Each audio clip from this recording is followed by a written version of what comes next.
Yung musta mga ka-bakers, sasamahan niyo ako. Gagawa tayo ngayon ng chiffon cake. May nag-order kasi. So bali ang chiffon cake na to ay kakaiba to dahil ang gagamitin natin dito hindi tubig o hindi evaporated milk kundi royal para mas masarap siya. So gusto mo itong video na to, kakaibang recipe ng chiffon, panoorin nyo lang matapos kung paano natin siya gagawin. So wag natin masyadong pabayan, umpisahan na natin. Let's go! Ito ang una kong gagawin is maglalagay muna ako ng wax paper dito sa akin, molder. So sa pagbilog ng wax paper, ganyan lang ang ginawa ko. So ilinagay ko lang dyan sa may puwit ng aking molder, tapos kiniskis ko lang ng ating kutsilyo para bumilog siya. So hindi ko na ipakita dyan yung paglagay sa gitna ng ating chiffon sa may titi niya. So gagawin nyo, tupiin nyo lang ng pantay-pantay, tapos mga tatlong tupi, tapos gupitan nyo lang yung gitna, no? Para magkasya siya, kagaya nung nasa isa. So dito umpisa natin yung meron tayo dyan 15 piraso na itlog, bali large yan. So mas magandang gamitin natin na itlog is bago, yung bago pa, para hindi mahirap siya hiwalayin, kasi pag luma na dumidikit yung egg yolk, kaya nababasag, napupunta sa egg white. Sa naging dahilan pangit yung kinalabasan ng pagkaluto ng ating chiffon cake. So kailangan din pala yung paglalagyan nyo dyan is malinis na yung bowl na yan, wala kahit basa or mantika, para pag palasa kayo ng nirang is walang magiging problema. So yan, pinaghiwalay ko nga yung egg yolk at saka yung egg white. Yan, pagkatapos ay napaghiwalay ko na, at ito na nga sila. So dito, so itong egg white ay egg yolk 10 piraso. Ang gawin natin is batihin muna natin. Maglagay tayo ng white sugar 300 grams. Lagay pala ako ng asin, iodized salt 1/8 table teaspoon. Tapos tunawin lang natin to, sokal pati yung ating asin. Tapos maglagay tayo ng 1 cup of oil. Yan, 1 cup ng oil yan. Tapos i-mix lang natin ulit. Tapos maglagay tayo ng vanilla extract. Mamaya. Tapos maglagay tayo ng 1 tablespoon ng vanilla extract. 1 tablespoon yun. Linagay ko lang dito. Tapos i-mix lang natin ulit. Tapos ang gagamitin natin dito is royal. Pero optional lang tong royal. Pwede kayo gumamit ng evaporated milk.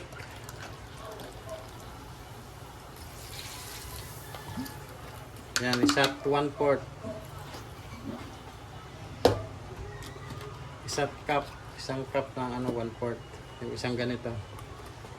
So mix lang natin. Tunawin lang natin yung ating sokal bago tayo maglagay ng cake flour. So pag ganito, nalaglag na.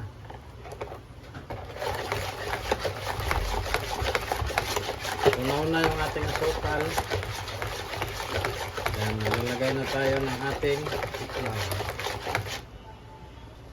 Ito yung cake flour natin mga ka-bakers, kalahating kilo yan. Tapos maglagay tayo ng baking soda. 1/2 table teaspoon, bali 1 tablespoon. Gamitin natin dalawang ganito. So ang gagawin natin dyan, mimix lang natin. Mimix lang natin to. Yan, para mamix yung ating baking powder. Yan. So kapag na-mix na, lagay na natin. Tapos gagamit tayo ng streamer. Yan.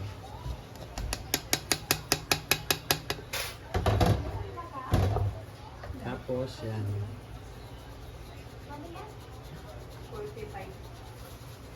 Pagkatapos, mix na natin.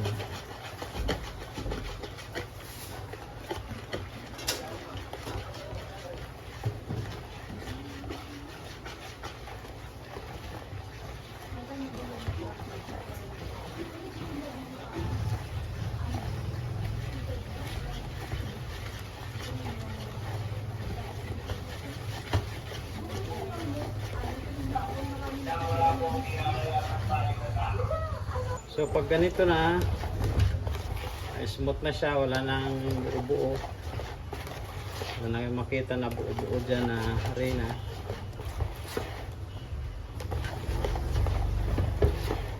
Okay na to siya pag ganito na. And para sigurado na wala na talagang namumuo-muo dyan sa mga gilid-gilid, gagamitan natin ang ating spatula. Spatula ba to?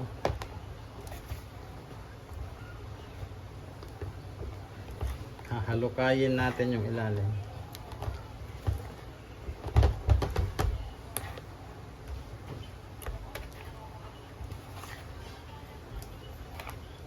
So far, okay naman for now.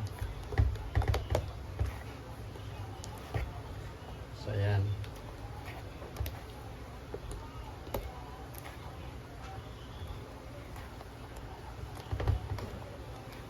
Saang lugar kaya yun? Sikat na vlogger. Meron siya ano na siya, magsi 7 million followers. Swerte ng bikir eh. Bumili siya ng maraming mga tinapay tapos chipon, pinamigay niya doon sa mga doon, customer. So yan mga kabikers, pag ganito okay na, proceed na tayo sa ating mirang.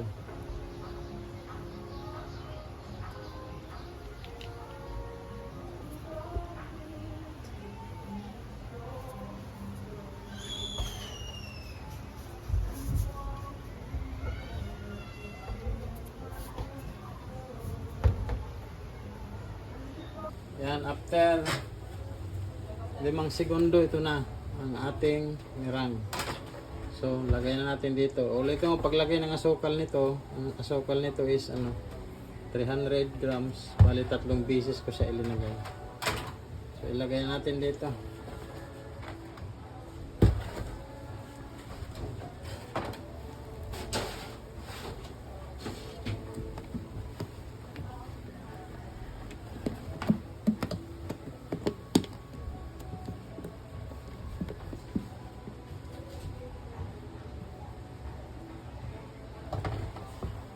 So mix lang natin. Yan. Continue lang hanggang matapos lahat. Ganun lang, paikot-ikot lang. Ayan na, nalagay ko na. Lutuin na natin. Bali, ang init ng ating oven is 180 Fahrenheit. Yan, 180. Tapos pag-aalsa na to siya, babaan na lang natin ng adjust natin yung init ng ating oven ng 90 Celsius. So makita nyo naman yan pag malalaki na to siya, pwede na natin adjust yung init ng oven. So salang ko na to, update ko lang ngayon ilang minutes siya bago maluto. Mga kabakers, yan ang sinasabi ko, pag alsa na siya ng ganyan, pwede na natin adjust ang init ng ating oven ng 90 Celsius para hindi siya mabigla pagkaluto, para maganda yung kanyang pag-alsa. So yan, ganyan na lang yung init niya. Yan, ganyan na lang. Para yan mga kabakers, after 25 minutes naluto na siya. Bali, ganyan lang siya, pinatagilid lang natin, papalamigin muna natin siya bago natin siya tanggalin sa ating lanera. So update na lang mga kabakers pag malamig na siya. So ito na nga mga kabakers, nakalipas ng tanggalin na natin sa loob. Ganito pag tanggal mga kabakers. Yan. Diretso lang siya. Yan. Tapos itaob natin sa dyan. Ayan.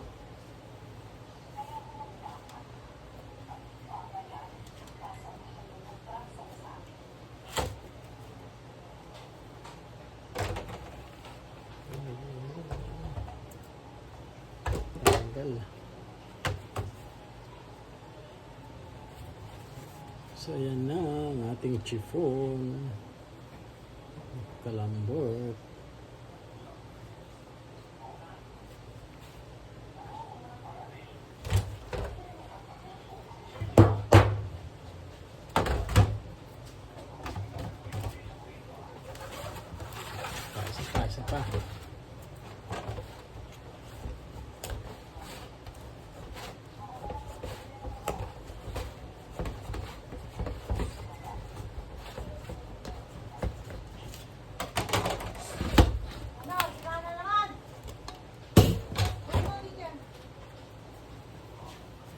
ikot. Yan. Tapos tanggalin natin ito. Yan. Yan siya.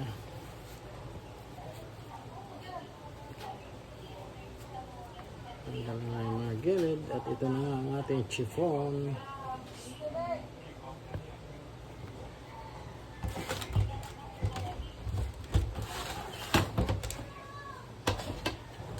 Yung finished product mga kabakers. Thank you for watching. Yo, what's up mga kabakers? Ito na nga yung finished product. Nabalot na natin yung ating chiffon, yung order. Kaya nga, ganito lang yung pagbalot. Ito lang ginagamit natin. So yan, hanggang dito na lang. Maraming salamat. Kung nagustuhan nyo itong video, huwag nyo kalimutan like, subscribe para updated pa kayo sa mga video natin na gawin. So hanggang dito na lang. Maraming salamat. Bye-bye.